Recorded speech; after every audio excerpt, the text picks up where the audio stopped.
অর্থমন্ত্রী ডক্টর অসীম দাশগুপ্তকে পাঠিয়েছেন খড়দা থেকে বিধানসভায়। তারপরে ডক্টর অমিত মিত্র। এই যে যে দুজনের নাম বললাম, একজন সিপিএম এর আর একজন তৃণমূলের, আর আপনি ভারতীয় জনতা পার্টির ক্যান্ডিডেট, এই দুজনের সঙ্গে আপনার মৌলিক তফাৎটা কি? কবির ভাষায় যদি বলি, মোর নাম এই বলে খ্যাত হোক আমি তোমাদের। খড়দা দীর্ঘদিন ধরে বাম শাসনে এবং তৃণমূলের শাসনে মন্ত্রী পেয়েছে, বিধায়ক পায়। একদিকে জাতীয়তাবাদ, অন্যদিকে লুম্পেন রাজ, মাফিয়া রাজ, কাটমানি রাজ। খড়দাকে আতঙ্কমুক্ত আধুনিক শহরে পরিণত করা একটি চ্যালেঞ্জ। বিগত সরকার তা করেনি, বিজেপি সরকার এলেই তা করবে।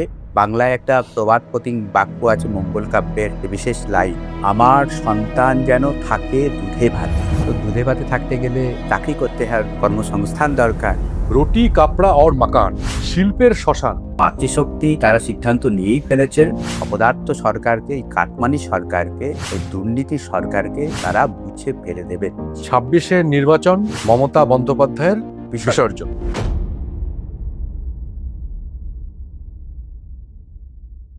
নমস্কার, আমি চার্লস নন্দী। আজকে আমাদের পডকাস্টে আপনাদের সবাইকে স্বাগত।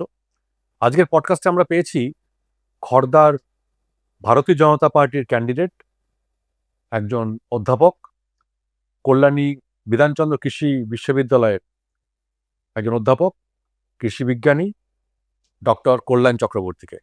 ডক্টর চক্রবর্তী, আপনাকে অনেক অনেক ধন্যবাদ যে আপনি এই প্রচারের চাপ এবং হাই ভোল্টেজ প্রচার আপনার ওখানে খড়দায় এই সব সামলেও যে আজকে আমাদের এখানে এসেছেন, সময় দিয়েছেন, এই জন্য অনেক অনেক ধন্যবাদ এবং কৃতজ্ঞতা। প্রথমেই আমি যেটা যে প্রসঙ্গে আসবো আমাদের এই আড্ডায়, সেটা হচ্ছে যে আপনি তো বেসিক্যালি একজন অধ্যাপক। মানে রাজনীতির যে মানুষজনদের আমরা দেখি ইউজুয়ালি, সেই দলে পড়েন না। হঠাৎ অধ্যাপনা থেকে রাজনীতি, যদিও আমাদের পশ্চিমবঙ্গ কেন গোটা ভারতবর্ষে প্রচুর অধ্যাপক আছেন যারা রাজনীতিতে এসছেন এবং রাজনীতিতে এসে তারা দেশের জন্য কাজ করছেন, তারা রাজনীতির আঙ্গিনায় অনেক বড় হয়েছেন। দেয়ার আর মেনি এক্সাম্পলস। তো আপনি কিসের টানে অধ্যাপনা থেকে রাজনীতিতে এলেন, যদি আমাদের দর্শকদের জন্য একটু বুঝিয়ে বলেন সংক্ষেপ।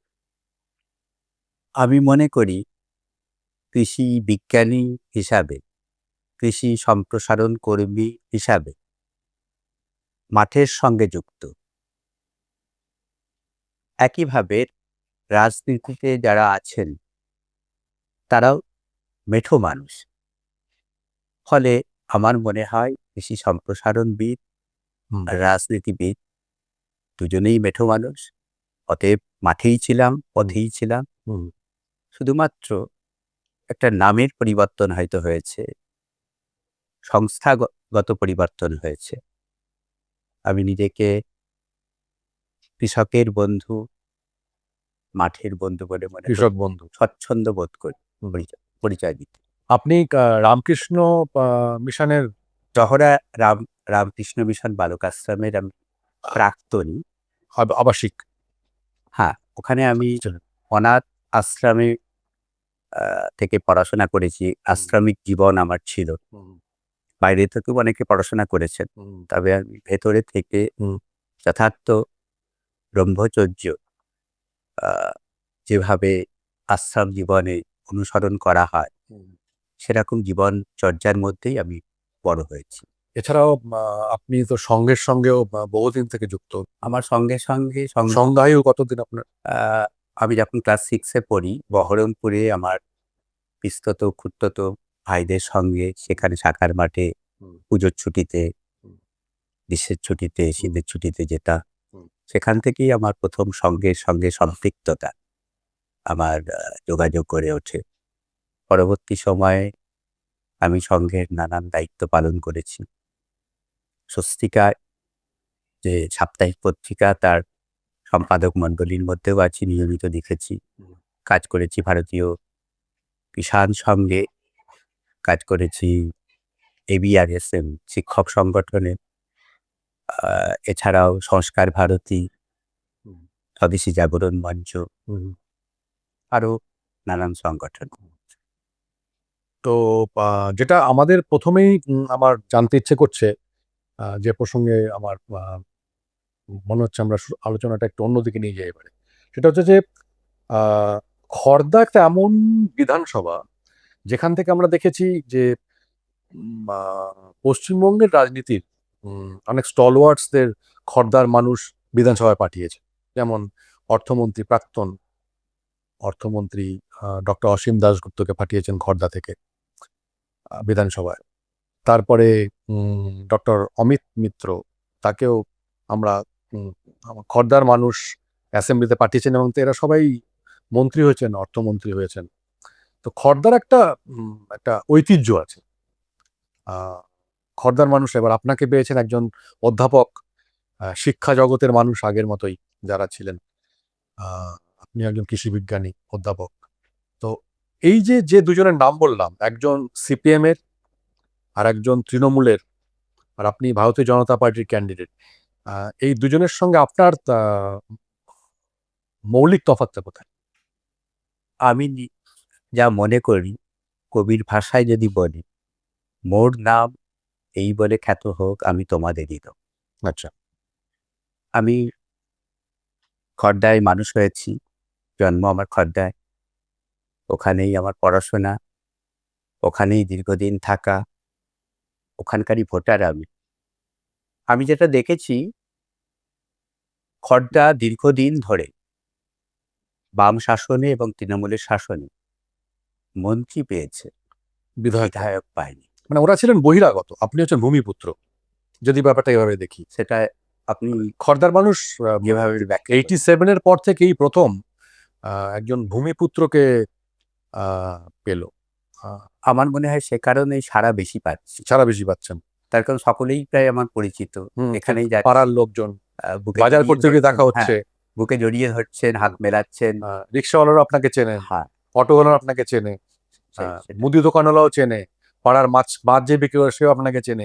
এটা একটু যদি বলেন আপনার অভিজ্ঞতা, যে আপনাকে তো সবাই দেখতো এতদিন শিক্ষক হিসেবে ঝোলা ঝুলিয়ে আপনি যাচ্ছেন পড়াতে, পাশাপাশি অন্যান্য কাজও করেছি। হ্যাঁ, যেরকম খড়দার অনেক বাড়িতে ছাদ বাগান, কোনো একটা ছাদ গাছ বাগান গাছ রয়েছে, হ্যাঁ, এই রোগ লেগেছে, পোকা লেগেছে, কি হ্যাঁ, করব হ্যাঁ, বলো ভাই। হুম, এমনকি রহড়া রামকৃষ্ণ মিশনের যে গাছপালা আছে, হুম। সেখানকার পরিচর্যাও করেছি। ওখানে একটা প্রাচীন নিম গাছ ছিল, পরিচর্যা করেছি। না, কিন্তু এলাকার মানুষ আপনাকে দেখেছেন একজন অধ্যাপক হিসেবে, একজন শিক্ষক হিসেবে, মাস্টারমশাই হিসেবে। হঠাৎ এখন দেখছে যে এই মানুষটাই আবার হঠাৎ বিজেপি পতাকা নিয়ে বলছে যে আমাকে ভোট দিন।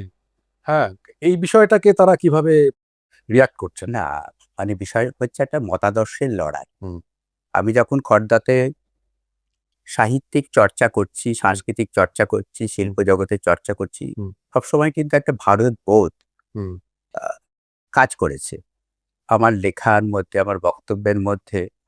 সবসময় সেই জাতীয়তাবাদ, রাষ্ট্রবাদ, হুম, এর প্রতিফলন হয়েছে। ফলে তারা দেখছে সেই মতাদর্শের সঙ্গে মেলে এমন একটা বিচারধারার পরিবারের রাজনৈতিক দলের সঙ্গে আমি যুক্ত হয়েছি, ওরা অবাক হয়নি। হুম, তার কারণ বাইরের মানুষ সঙ্গ আর বিজেপিকে প্রায় একই রকম বলে মনে করে, যদিও তা তো সত্যি নয়। কিন্তু বিচারবোধ, মতাদর্শগত দিক থেকে ভারতকে যেরকম আমি বৈভবশালী, পরম বৈভবশালী দেখতে চাই, রাষ্ট্রকে নির্মাণ করার কথা আমরা বলি, তার কারণ আমি মনে করি আগে দিয়ে বেড়া, তবে ধরো গাছের গোড়া। যদি আমার দেশ সুরক্ষিত থাকে, আমার রাষ্ট্র সুরক্ষিত থাকে, তাহলে বহিরাগত যে আক্রমণ প্রতিহত করতে পারবে। ফলে তারা আমার মনে হয় মতাদর্শগত দিক থেকে যা জেনেছে বা বুঝেছে, সেই জায়গায় দাঁড়িয়ে দেখছে সেই মতাদর্শের সঙ্গে মেলে এরকম একটা রাজনৈতিক দলের সঙ্গে উনি আছেন। অবাক বিশেষভাবে হয়েছে বলে আমার মনে হয় না। একদিকে জাতীয়তাবাদ, অন্যদিকে লুম্পেন রাজ, মাফিয়া রাজ, কাটমানি রাজ। খড়দার মানুষ মুক্তি চাইছেন, হুম, অবশ্যই চাইছেন। খড়দাকে আতঙ্ক মুক্ত আধুনিক শহরে পরিণত করা একটি চ্যালেঞ্জ। বিগত সরকার তা করেনি, বিজেপি সরকার এলেই তা করবে। দায়িত্বহীন ভাষায় বলছি, মানুষও মুক্তি চায়, সিন্ডিকেট রাজ থেকে মুক্তি চায়, আতঙ্কের পরিবেশ থেকে মুক্তি চায়, তোলাবাজ থেকে মুক্তি চায়। ওখানকার ব্যবসায়ীরা দিনের পর দিন এ ধরনের অভিযোগ করে এসছে। এখন প্রার্থী হিসাবে যখন গেছি, সেই কথাই বারবার বলছেন যে এখান থেকে মুক্তি দিতেই হবে। বিজেপি একমাত্র পারে। আপনি স্থানীয় মানুষ, আপনাদের উপর আশা ভরসা আছে, আমরা সঙ্গে থাকবো, এগিয়ে চলব। খড়দার অনেকগুলো মূল ইস্যুস আছে, লোকাল ইস্যুস আছে।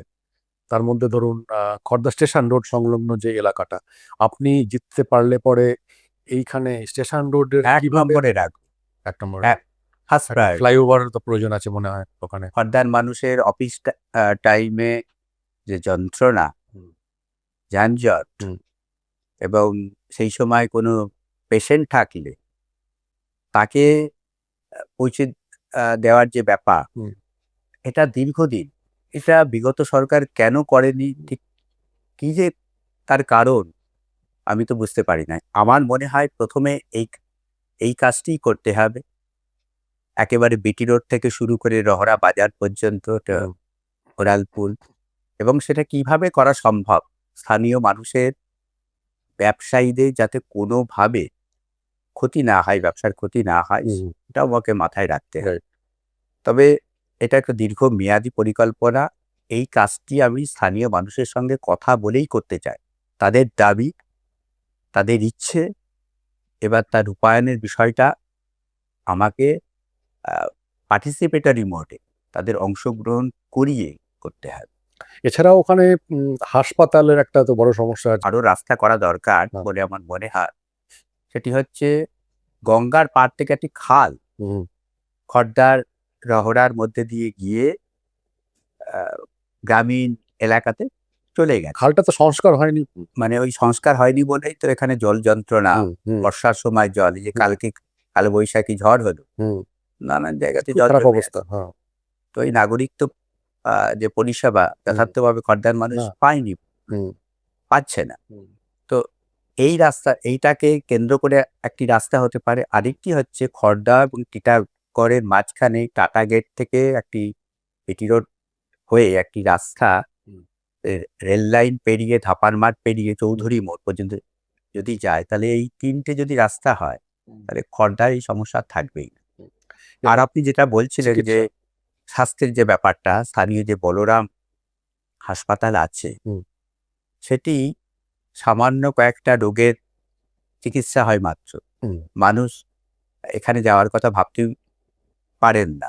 তাদেরকে যেতে হয় কলকাতার যে খুব বড় হাসপাতাল আছে, সেখানে দৌড়তে হয়। আমরা চাই, বিজেপি চায়, আমিও চাই যে খড়দার মানুষ চিকিৎসার জন্য দূরে কলকাতায় দৌড়াবে না, এখানেই যাবতীয় চিকিৎসা, ট্রমা সেন্টার, হার্টের সমস্যা, কিডনির সমস্যা, সমস্ত এ ক্যাটেগরির হাসপাতাল, ব্লাড ব্যাংকও তার ব্লাড ব্যাংকও এখানে রাখতে হবে। এখানকার মানুষ ব্লাডের জন্য দৌড়িয়ে যাচ্ছে কলকাতায়। আরেকটি হাসপাতাল আছে তার গ্রামীণ এলাকায়, বন্দিপুর যে হেলথ সেন্টার, রহরার দিকে আরেকটি হাসপাতাল করার পরিকল্পনা আমরা করতে পারি। হয় ওই বন্দিপুর হাসপাতালের মান উন্নয়ন, বা নতুন করে কোনো একটা হাসপাতাল। তার কারণ রহরার দিকে অনেক মানুষ এবং গ্রামীণ এলাকার মানুষ সেখানে যাতে চিকিৎসা পরিষেবা পায়। এছাড়া আপনি ওখান থেকে বিধায়ক হিসেবে জেতার পরে আর আপনার কি রোড ম্যাপ, আপনি যদি একটু বলেন আমাদের। খড়দা একটা মন্দিরময় এলাকা, অনেক পুরনো মন্দির আছে, শ্যামসুন্দর মন্দির, 500 বছরের প্রায় পুরনো। তো এই মন্দিরগুলোকে কেন্দ্র করে গঙ্গার ধার সৌন্দর্যায়ন করে যদি একটা টেম্পল ট্যুরিজম করতে পারি, মন্দির কেন্দ্রিক পর্যটন, বহু মানুষের কর্মসংস্থান হবে এখানে। এটা ভালো আইডিয়া। আরেকটি হচ্ছে জাহ্নবা দেবী, যিনি প্রভু নিত্যানন্দের সহধর্মিণী। প্রায় 500 বছর আগের কথা। নিত্যানন্দ মহাপ্রয়াণের পরে জাহ্নবা দেবী এই বৈষ্ণব সমাজের নেতৃত্ব দিচ্ছেন একজন মহিষী নারী হিসাবে। যখন একটা সম্প্রদায় ক্রমাগত কালো কাপড়ে ঢেকে যাচ্ছে, তার বিপ্রতীপে দাঁড়িয়ে একজন মাতৃশক্তি বৈষ্ণব সমাজের নেতৃত্ব দিচ্ছেন, তাও মানে 500 বছর আগে। ভাবা যায় কিন্তু খর্দার মানুষ জানেই না। তার নামই শোনে। হুম। ওখানে তার পুত্র বীরভদ্র। হুম। এখন আমরা যদি এমন একটি মহাবিদ্যালয় কলেজ স্থাপন করি যার নামাঙ্কন হতে পারে জাহ্নবা দেবীর নামে, সেটিও আমরা বিবেচনার মধ্যে রাখছি। তার কারণ স্বামী পূর্ণানন্দ রহরা রামকৃষ্ণ মিশন বালক আশ্রমকে কেন্দ্র করে একটি এডুকেশনাল হাব অনেক বছর আগে 1944 থেকে শুরু করে 1971 সালের মধ্যে করেছেন। হুম। তারপরে বিশেষ করে কোনো শিক্ষা প্রতিষ্ঠান নাম সংযোজন হয়নি। মেডিকেল কলেজ করা দরকার, ইঞ্জিনিয়ারিং কলেজ হতে পারে, পলিটেকনিক কলেজ হতে পারে, বা অন্যান্য ম্যানেজমেন্টের কোনো প্রতিষ্ঠান হতে পারে। তো সব মিলিয়ে দ্বিতীয় পর্যায়ের এডুকেশনাল হাব যদি গড়ে ওঠে, জায়গাও আছে, খর্দার মানুষ শিক্ষিত মানুষ, এখান থেকে অনেক গুণী মানুষ বেরিয়েছেন, তারা কেন বাইরে দৌড়াবে? ঠিক। এখানেই তারা কর্মসংস্থানের সুযোগ থাকবে। খর্দায় যে ভোটার পার্সেন্টেজ যদি আমরা দেখি নারী পুরুষ, তো দেখা যায় যে মোটামুটিভাবে প্রায় সমান সমান, মানে 50% মেল, তো 48% রাফলি অ্যাপ্রক্সিমেটলি ফিমেল ভোটার্স। তো আপনার প্রচারে গিয়ে আপনি মেল না ফিমেল কোন ভোটারদের থেকে আপনি বেশি? মাতৃশক্তির কাছ থেকে আমি বেশি সাড়া পাচ্ছি। তারা হয় ছাদ থেকে, ঘর থেকে নেমে এসে প্রার্থী পরিচয়পত্র গ্রহণ করছেন, হাত মেলাচ্ছেন, তাদের ছেলে মেয়েদেরকে পাঠিয়ে দিচ্ছেন, তাদের সঙ্গেও হাত করমর্দন করছেন। কিন্তু এই মাতৃশক্তি তো লক্ষ্মী ভান্ডার পাচ্ছেন, সে ব্যাপারে ওদের কোনো? ওনারা বলছেন যদি লক্ষ্মীর ভান্ডার পাই, এটা তো আমাদেরই টাকা, আমরা পাচ্ছি। এটা কেউ মানে দান ছত্র বসাচ্ছে না, আমাদের টাকাই আমরা পাচ্ছি। এই বোধটা তৈরি হয়েছে। আচ্ছা। আর এটাও তারা শুনেছেন যে বিজেপি সরকার এলে যে অন্নপূর্ণা যে প্রকল্প হবে, সেখানে তারা 3,000 টাকা পাবে। কিন্তু তারা এটাও বলেছেন, আমরা ভাতা নিয়ে বড় হতে চাইছি না। ঠিক। বাংলায় একটা প্রবাদ প্রতীক বাক্য আছে মঙ্গল কাব্যের, যে বিশেষ লাইন, আমার সন্তান যেন থাকে দুধে ভাতে। তো দুধে ভাতে কিভাবে থাকবে? 1,500 টাকা মানে ভিক্ষাপাত্র নিয়ে? ঠিক। তো দুধে ভাতে থাকতে গেলে চাকরি করতে হবে, কর্মসংস্থান দরকার। তো খর্দার যে অন্যতম যে মানুষের চাহিদা, সেখানে যেমন শিক্ষা, স্বাস্থ্য আছে, কর্মসংস্থান, নাগরিক স্বাচ্ছন্দ্য সবই আছে। ফলে মাতৃশক্তি তারা সিদ্ধান্ত নিয়েই ফেলেছেন যে এই অপদার্থ সরকারকে, এই কাটমানি সরকারকে, এই দুর্নীতি সরকারকে তারা মুছে ফেলে দেবেন। মায়েরা থাকবেন সেখানে, তার যে ভাতৃশক্তি, পৌরশক্তি আমাদের সঙ্গে থাকবেন, দৃঢ় বিশ্বাস। আপনি একজন শিক্ষিত মানুষ, একজন অধ্যাপক, যে দলের হয়ে কাজ করছেন, যে দলের হয়ে আপনি প্রচার করছেন, সেই দলের কর্মীরা, আমাদের বিজেপি কার্যকর্তারা আপনার সঙ্গে কিভাবে আপনাকে তারা দেখছেন? আমি মনে করি বিজেপি যারা কর্মী আছে তারা দেবতুল্য মানুষ। দেবতুল্য মানুষ, বহু এখানে কার্যকর্তা রয়েছেন, বহুভাবে লাঞ্ছিত হয়েছেন, অত্যাচারিত হয়েছেন, অনেকে খুন হয়েছেন, তাদের উপরে নানান লাগাম ছাড়া আক্রমণ সন্ত্রাস হয়েছে। লাগাম ছাড়া সন্ত্রাস। ঠিক ঠিক। তো তারা এত লাঞ্ছনা সহ্য করেও এই বিজেপি নামক দলটি যে পতাকা, সেটি বহন করে চলছে। গতকাল মোদিজি আমাদের ভারতীয় জনতা পার্টির 47তম স্থাপনা দিবসে তিনি বলেছেন যে বাংলার এই লাগাম ছাড়া সন্ত্রাস এবং এই চমক ধমক, তৃণমূলের চমক ধমক উপেক্ষা করেও আমাদের দেবতুল্য কার্যকর্তারা কিন্তু তারা লড়ে যাচ্ছেন, এবং তাদের যেই লড়াই, তাদের যেই স্যাক্রিফাইস, এটাকে উনি যথেষ্ট প্রশংসা করেছেন, যে এটা থেকে সারা ভারতবর্ষ শেখা উচিত, উনি বলেছেন। উনি আরেকটি কথা বলেছেন যে তৃণমূলের সঙ্গে বিজেপির একটা আদর্শগত তফাৎ আছে। তৃণমূল যে পলিটিক্সটা করে সেটা হচ্ছে politics of mafia raj, targeting opposition. আর বিজেপি যে পলিটিক্সটা করে সেটা পলিটিক্স অফ সেবা, পলিটিক্স অফ সার্ভিস।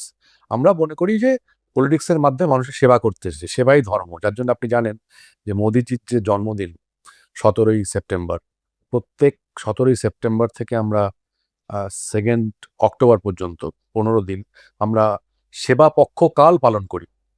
ভারতীয় জনতা পার্টির পক্ষ থেকে। আমরা বিভিন্ন দুস্থ মানুষের কাছে যাই, সারা বছরই করি আমরা এই কাজগুলো, ওই সময়টা বেশি করে করি। আমরা বিভিন্ন হাসপাতালে যাই, গিয়ে রোগীদের ফল দিই, রক্তদান শিবির করি, বিভিন্ন স্টেশনে যাই যেখানে ভিখারি মানুষ যারা শুয়ে আছেন তাদের আমরা কম্বল দিই, এবার সেবা পক্ষকাল। মোদী যেটাই বলেছেন যে ওদের সঙ্গে আমাদের তফাৎ হচ্ছে ওরা করে politics of mafia, politics of violence, আর আমাদের পলিটিক্স হচ্ছে পলিটিক্স অফ সেবা, পলিটিক্স অফ সার্ভিস। তো এই জায়গায় দাঁড়িয়ে আপনি যে যে রাজনৈতিক দলের হয়ে আপনি লড়ছেন পলিটিক্স অফ সার্ভিস, এই সার্ভিসটা কিন্তু আপনাকে হোল লাইফ মনে রাখতে হবে। এটা আমার তরফ থেকে, আমাদের দলের তরফ থেকে আপনার কাছে বিশেষ অনুরোধ রইল। এই প্রসঙ্গে আমি একটা হ্যাঁ। কথা বলি। খর্দায় যারা দীর্ঘদিন ধরে এই দলের হয়ে কাজ করছেন বা করেছেন, এখন হয়তো অনেকে শারীরিক হুম। ভাবে পারছেনও না কফি খান। হতে পারে।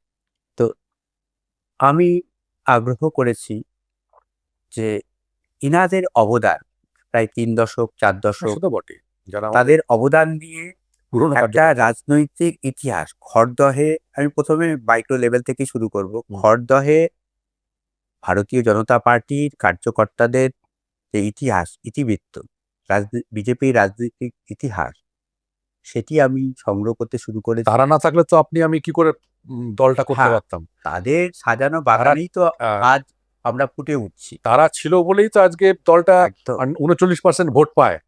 তাই। তো এই মানুষদের অবদান কিন্তু ডকুমেন্টেড হওয়া দরকার, সারা বাংলাতেই হওয়া দরকার। পরিকল্পনা নেব, খর্দাতেও হবে। আপনার খর্দা এলাকায় যারা গত 30 বছর 3-4 দশক ধরে যারা বিজেপির পতাকা তুলে রেখেছেন, বৃদ্ধ মানুষজন, তারা হয়তো আজকাল বাড়ি থেকে বেরোতে পারেন না, তাদের সঙ্গে দেখা করে আমি বাড়ি গিয়ে তাদের সঙ্গে দেখা তাদের করে আশীর্বাদ এসেছি, নিয়েছেন তাদের নিশ্চয়ই? আশীর্বাদ নিয়েছি। তারা মাথায় হাত থেকে বলেছেন এই আগামী যে দিনটি আসছে ৪ঠা মে, এই সরকার অপসারিত হবে, বিজেপি সরকার গঠিত হবে।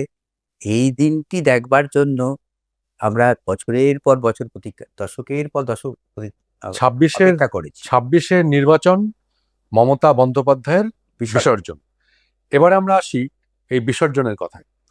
এটা হচ্ছে যে এসআইআর, আপনি জানেন যে এসআইআর সারা রাজ্যে হয়েছে, ভারতবর্ষের অন্যান্য রাজ্যেও হয়েছে, কিন্তু এখানে দেখা গেল এসআইআর নিয়ে একটা অদ্ভুত রকমের অশান্তির একটা বাতাবরণ তৈরি হয়েছে, যেখানে পশ্চিমবঙ্গ বরাবরই সারা ভারতবর্ষ যেদিকে হাঁটে তার বিপরীতে হাঁটে। বিপরীত দিকে হাঁটে।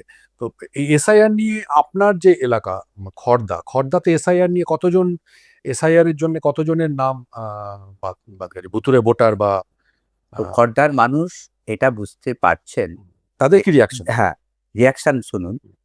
তো অনেক হিন্দু ভোটার যারা বাদ পড়েছেন তাদের বক্তব্য যে এই বাদ দেওয়ার পিছনে পরিকল্পনা আছে তৃণমূলের কিছু মানুষ, তারাই ওখানে এমনভাবে পরিকল্পনা করছে বা যাতে এই কিছু নাম বাদ গেলে আমাদের মধ্যে ক্ষোভের সঞ্চার হয় এবং তার রাজনৈতিক ফায়দা দিতে পারে। একটা অ্যান্টি এসআইআর পরিবেশ তৈরি করে ফেলা। একদম। কিন্তু এসআইআর তো বেসিক্যালি কোনো, এর সঙ্গে কোনো ধর্মের যোগ নেই। না। বেসিক্যালি আমরা যেটা চাইছি, যেটা ইলেকশন কমিশন অফ ইন্ডিয়া চাইছে, ভারতবর্ষের ভোটে অংশগ্রহণ যে একটা শুদ্ধিকরণ, ভোটার লিস্টের শুদ্ধিকরণ, অবৈধ ভোটাররা বাদ যাবে, তবে কোনো বৈধ ভোটারের নাম যেন বাদ না যায়, এটাই তো মূল চাওয়া। এই হচ্ছে এসআইআর। তো এসআইআর নিয়ে আপনার ওখানে মোটামুটি পজিটিভ, একদম পজিটিভ রেসপন্স। যে নামগুলো হয়তো বাদ গেছে তারা বুঝতে পারছেন ঠিক কোন খেলাটা মানে খেলছে শাসক তৃণমূল, এবং ষড়যন্ত্র কিছু আছে।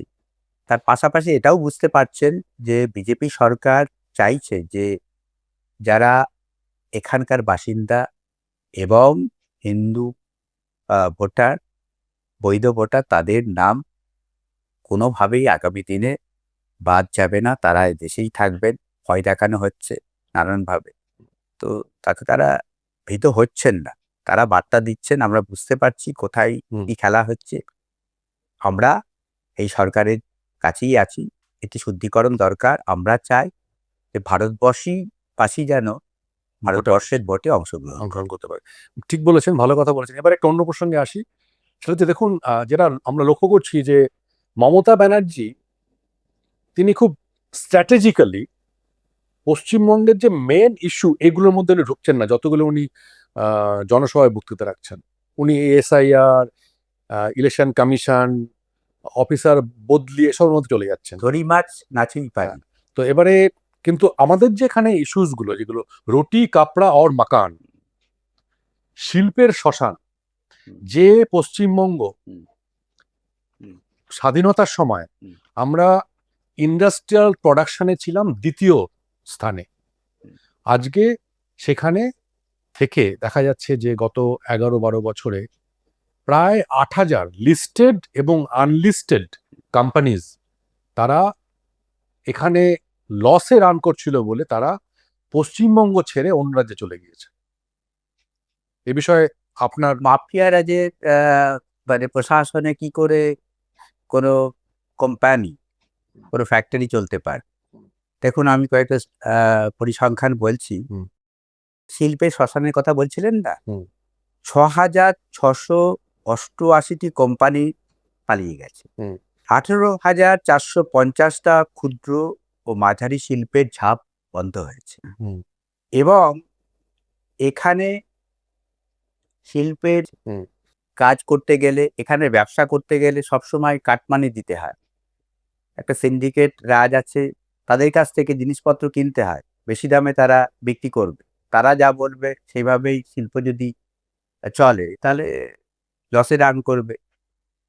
তো কে চায় যে তার কোম্পানি, তার ফ্যাক্টরি লসে চলবে, এখানে এই সরকারের দাবেদার হয়ে থাকবে? স্টিল প্লান্ট ভারতবর্ষের মধ্যে পশ্চিমবঙ্গেই প্রথম, পাওয়ার প্লান্ট ভারতবর্ষের মধ্যে পশ্চিমবঙ্গেই প্রথম, কলিয়ারি ভারতবর্ষের মধ্যে পশ্চিমবঙ্গে প্রথম, মোটর তৈরি কারখানা ভারতবর্ষের মধ্যে পশ্চিমবঙ্গে প্রথম, প্রথম ইউনিভার্সিটি কলকাতা ইউনিভার্সিটি ভারতবর্ষের মধ্যে পশ্চিমবঙ্গেই প্রথম, ক্যালকাটা ইউনিভার্সিটি হয়েছিল, প্রথম হাই রাইজ পশ্চিমবঙ্গেই প্রথম ভারতবর্ষের মধ্যে, প্রথম মহিলা ডাক্তার পশ্চিমবঙ্গেই প্রথম, প্রথম মেট্রো সেটাও ভারতবর্ষের মধ্যে পশ্চিমবঙ্গে প্রথম। যেখানে এতগুলো জায়গায় আমরা আজকে ফার্স্ট, সেখানে দেখা যাচ্ছে আজকে আমরা এই সব বিষয়ে আমরা পশ্চিমবঙ্গ হচ্ছে শেষের দিকে আছি। একমাত্র একটা শিল্পে আমরা এগিয়ে আছি, এটা চপ শিল্প আর বোমা শিল্প, এই দুটো শিল্পেতে আমরা এগিয়ে আছি। এটা কিন্তু শুরু হয়েছে বাম শাসন থেকে। বাম শাসন অবশ্যই তার ধারাবাহিকতা, উত্তরাধিকার কিন্তু এই তৃণমূল আগলি টার্ন নিয়েছে তৃণমূল সরকারের সময়। একটা অন্য প্রসঙ্গে আসি, যে যে পশ্চিমবঙ্গে একটা সময় অমিতাভ বচ্চনরা চাকরি করতে আসতেন, big B superstar Amitabh Bachchan চাকরি করতে আসতেন, সেই পশ্চিমবঙ্গ ছেড়ে আজকে 80 লক্ষের বেশি বাঙালি ছেলে মেয়ে তারা অন্য রাজ্যে চলে যাচ্ছে রুটির আশায়, রুজির আশায়। বেকারত্ব, যদি সুযোগ না থাকে। CMI, centre for monitoring Indian economy, এটা ইন্ডিপেন্ডেন্ট এজেন্সি, বিজেপির সঙ্গে কোনো সম্পর্ক নেই। তারা বলছে মমতা ব্যানার্জির আমলে গত 11-12 বছরে 217% আনএমপ্লয়মেন্ট বেড়েছে। তার মধ্যে আপনার খর্দাতেও বেকারত্ব আছে। তো খর্দার বেকার ছেলে মেয়েদের জন্য আপনার কি কোনো স্পেসিফিক কোনো প্ল্যান আছে? দেখুন, খড়দা, রহরা রামকৃষ্ণ মিশন এবং আরো কয়েকটা গুরুত্বপূর্ণ স্কুল থাকার কারণে এখানে খুব ভালো ছেলেরা তৈরি হয়, রচিত হয়, যারা বিগত দিনে আমরা দেখেছি সারা ভারতবর্ষ, শুধু এই রাজ্য নয়, সারা ভারতবর্ষ এবং আন্তর্জাতিক ক্ষেত্রেও তারা বিশেষ অবদান রেখেছে। কিন্তু ইদানিং বিগত প্রায় 15 বছর ধরে এই সরকারের আমলে তাদের হাতে কর্মসংস্থান নেই। ঘরে ঘরে গিয়ে দেখছি MA, MSc, PhD পাস বেকার হয়ে বসে আছে, অলস জীবন যাপন করতে বাধ্য হয়েছে। কত ছোট করে টিউশন করছে। এদের অলসতাকে বাড়ানোর জন্য আবার এই সরকার বেকার ভাতা দিচ্ছে, 100 টাকা করে, আবার 500 টাকা করে ভাতা দেওয়ার বন্দোবস্ত করছে। তাহলে এই সরকার কি চায়? এই যে সুন্দর যে ব্রেন, যে মেধা, তার কারণ যদি এই মেধাগুলো জাগ্রত হয় তাহলে এই সরকারের বিপদ আছে। তাদেরকে অলস করে দিয়ে, তাদেরকে ঘুম পাড়িয়ে রেখে এই সরকার চালাবে, কাটমানি সরকার চালাবে, এই পরিকল্পনা করেছে। খুব কষ্ট হয়, আমি রহরার প্রাক্তন ছাত্র, তো এইভাবে তাদের জীবন প্রবাহ চলছে। আমি চাই যে খড়দার বুকে যথাসম্ভব কল্যাণী এক্সপ্রেস জুড়ে খড়দার যে এলাকা বিধানসভা ক্ষেত্র এবং আরো গ্রামের দিকে হুম। সুযোগ আছে, হুম। প্রচুর ভারী শিল্প এবং আহ, মানে কৃষি নির্ভর শিল্প এখানে আমরা তৈরি করতে পারি, যেখানে অন্ততপক্ষে প্রায় 10,000 স্থানীয় মানুষের কর্মসংস্থান হতে পারে। এছাড়াও তো আগেই বললাম যে টেম্পল ট্যুরিজমের মাধ্যমে বলেছেন আপনি। আরো আমরা নতুন করে মানুষের কর্মসংস্থান করে দিতে পারি। একটা সময় পশ্চিমবঙ্গে শশী কাপুর এবং তার স্ত্রী জেনিফার কাপুর তারা হানিমুন করতে আসতেন, কলকাতায় আসতেন হানিমুন করতে। অথচ সেই কলকাতায়, সেই পশ্চিমবঙ্গে আজকে দেখা যাচ্ছে NCRB, national crime record bureau, তারা বলছে যে ক্রাইমস এগেনস্ট উইমেন এখানে অনেক বেড়েছে।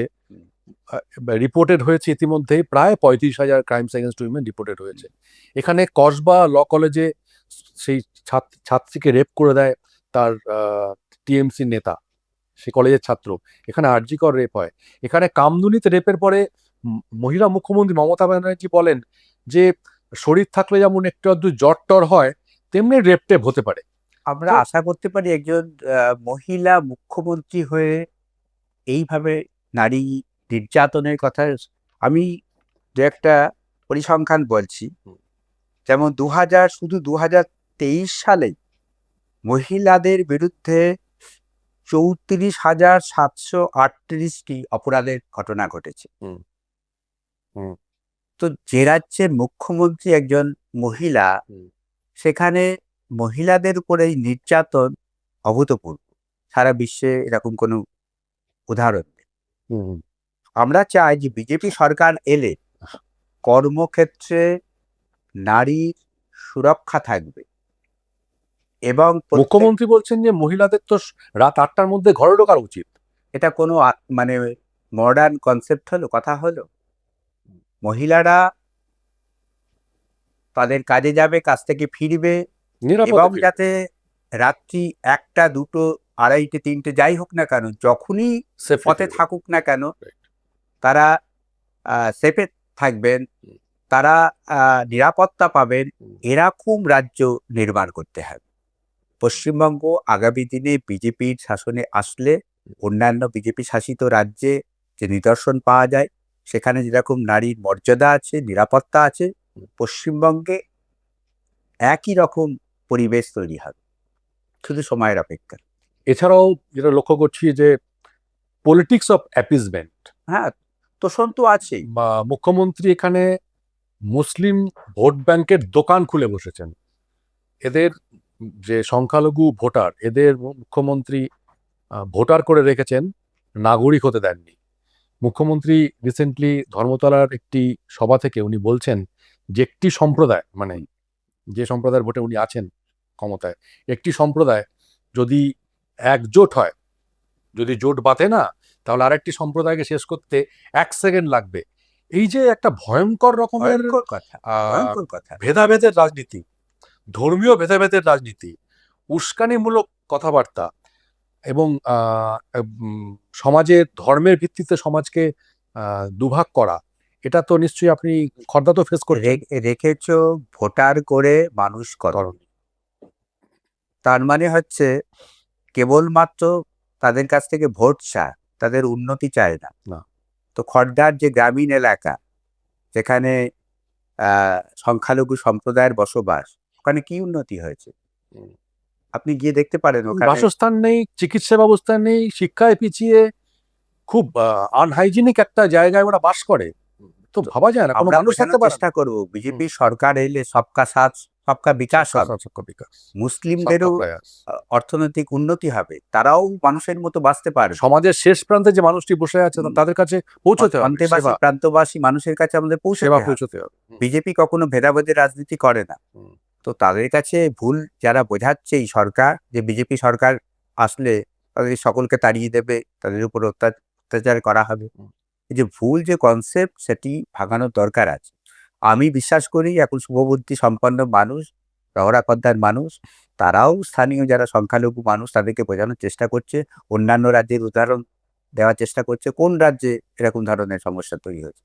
আমরা উন্নয়নের বার্তা নিয়ে তাদের কাছে পৌঁছাতে চাই, তাদের যে পারিপার্শ্বিক যে নাগরিক স্বাচ্ছন্দ্য যাতে ফিরে আসে, তাদের কর্মসংস্থান হয়, শিক্ষার উন্নতি হয়, তাদের ছেলেমেয়েরা যাতে উন্নত শিক্ষা পায়, বিজ্ঞান শিক্ষা পায়, তার উপরে নজর থাকবে। আজকে আমাদের পডকাস্ট এখানেই শেষ করছি। ডক্টর কল্যাণ চক্রবর্তী মনে করেন যে তার কাছে ধর্ম মানে গণতন্ত্র এবং রাজনীতি মানে উন্নয়ন, এবং তিনি জিতলে পরে আজীবন খর্দার মানুষের ওভারঅল উন্নতির জন্য আপ্রাণ চেষ্টা চালিয়ে যাবেন। নমস্কার, সবাই ভালো থাকবেন।